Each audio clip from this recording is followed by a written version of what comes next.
Tandoori chicken কার কার পছন্দ বলো দেখি। আর যদি সেটা হয় পুরো হোমমেড, তো চলো আজ ঝটপট একটা হোমমেড তন্দুরি চিকেনের রেসিপি শেয়ার করে নিই তোমাদের সাথে।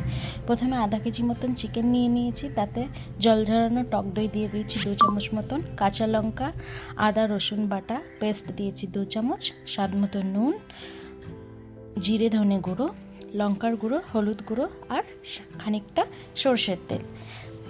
ভালো করে মাখিয়ে ম্যারিনেট করে রেখে দিয়েছি 1 ঘন্টা।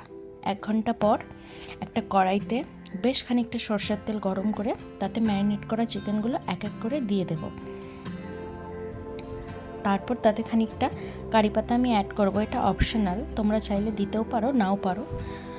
দিয়ে ভালো করে নাড়াচাড়া করে কষিয়ে নেব। কষানো হয়ে গেলে খানিকটা ধনেপাতা ছড়িয়ে নামিয়ে নেব।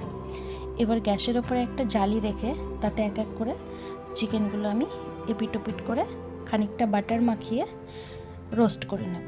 রোস্ট হয়ে গেলে নামিয়ে প্লেটে লেবু এবং কাঁচা পেঁয়াজ দিয়ে সার্ভ করে নেব। হোমমেড তন্দুরি চিকেন বানিও এবং কমেন্টে জানিও কেমন হয়েছে।